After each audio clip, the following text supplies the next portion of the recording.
Tracer ए का review का फैसला। बिस्मिल्लाहिर्रहमानिर्रहीम, अस्सलाम वालेकुम। मैं हूं एडवोकेट ज़ुल्फ़ जवाली और आप देख रहे हैं ZJ लीगल।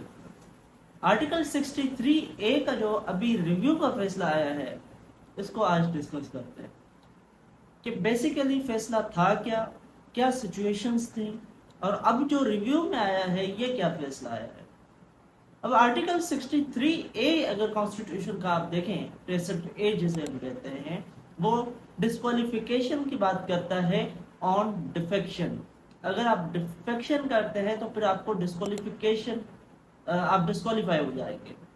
लेकिन वहां पे कहीं ये नहीं लिखा हुआ कि आपका वोट काउंट नहीं होगा वगैरह। 2022 में सुप्रीम कोर्ट बार एसोसिएशन ने कॉन्स्टिट्यूशनल पिटीशन सुप्रीम कोर्ट में दाखिल की इस हवाले से, और इसके अलावा प्रेसिडेंट ने प्रेसिडेंशियल रेफरेंस भी सुप्रीम कोर्ट में फाइल की कि हमें ओपिनियन दिया जाए कि 63A में क्या वोट काउंट होंगे या नहीं होंगे। मैं आपको बताता चलूं कि आर्टिकल 186, अब 186 सुप्रीम कोर्ट को यह पावर देती है कि वो एडवाइजरी जुरिस्डिक्शन उनके पास है। प्रेसिडेंट रेफरेंस के थ्रू सुप्रीम कोर्ट से कोई ओपिनियन ले सकता है on the question of law कि इस क्वेश्चन ऑफ लॉ का क्या आंसर है। ऐसे ही प्रेसिडेंशियल रेफरेंस 186 आर्टिकल के तहत फाइल किया गया जब प्रेसिडेंट थे आरिफ अलवी साहब, और उन्होंने फाइल किया कि 63A में वोट्स काउंट होंगे या नहीं होंगे। अब ये वो दौर था जब 2022 में ये चीजें चल रही थी। तब थे चीफ जस्टिस उमर रता बंदयाल साहब। अब उसमें 5 मेंबर बेंच बन गया।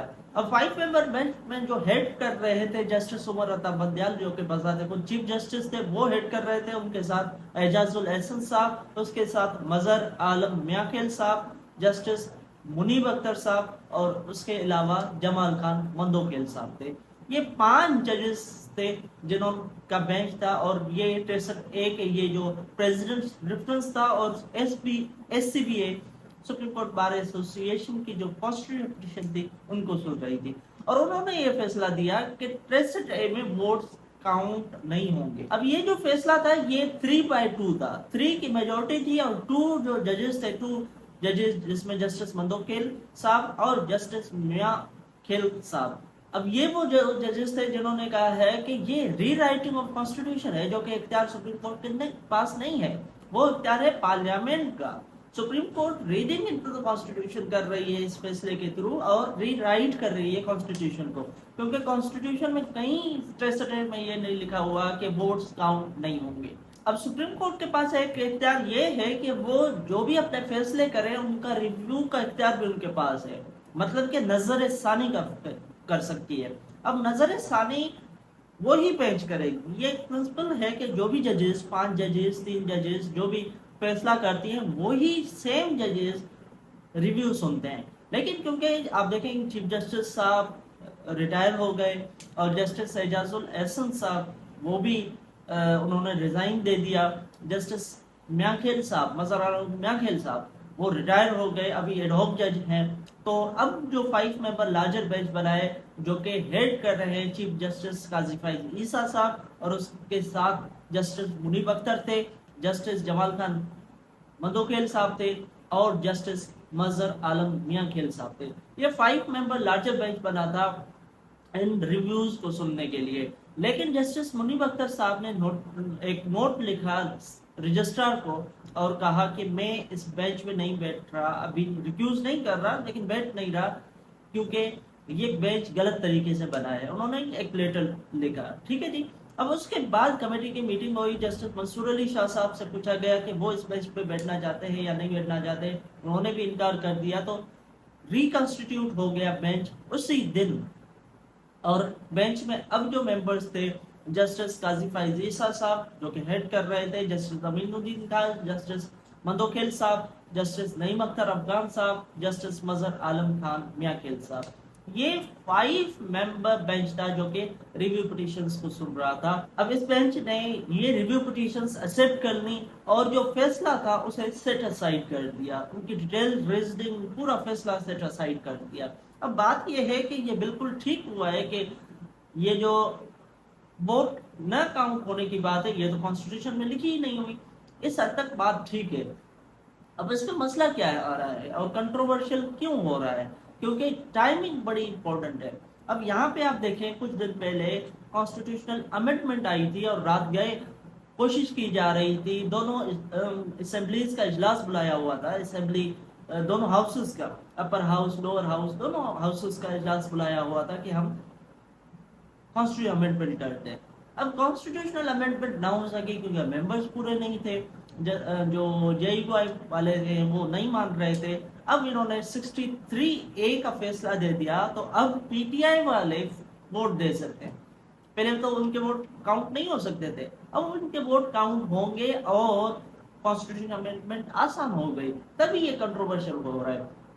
آپ دیکھیں جسٹس قاضی فائز عیسیٰ صاحب کو سال ہو گیا ہے ایز اے چیف جسٹس، لیکن انہوں نے پٹیشنز، یہ ریویو پٹیشنز نہیں لگائی تھی، اب جا کے یہ فکس ہوئی ہیں. اب جا کے یہ ریویو پٹیشنز فکس ہوئی ہیں تو ان کا مطلب اور ٹائمنگ جو ہے بڑی امپورٹنٹ ہے کہ جب کانسٹیٹیوشن امینڈمنٹ کے لیے نمبرز چاہیے، نمبرز پورے نہیں ہیں گورنمنٹ کے پاس، تو یہ 63A کا ریویو کا فیصلہ آ گیا اور کانسٹیٹیوشن امینڈمنٹ بہت آسان ہو چکی ہے. اب سوال یہ ہے کہ یہ جو دو ججز ہیں، جسٹس منیب اختر اور جسٹس منصور علی شاہ صاحب، جسٹس منصور علی شاہ صاحب تو سینئر موسٹ جج ہیں، سینئر پیونی جج ہیں، اور جسٹس منصور علی شاہ صاحب نیکسٹ چیف جسٹس ہیں، اور جسٹس منیب اختر نیکسٹ سینئر موسٹ جج ہیں. تو یہ بینچ میں کیوں نہیں بیٹھ رہے تھے؟ کیوں انہوں نے بیٹھنے سے انکار کیا؟ ریزن یہ ہے کہ کمیٹی بنی ہوئی ہے، پریکٹس اینڈ پروسیجر کمیٹی، جو کہ 2023 کے ایکٹ کی تحت بنی ہوئی ہے.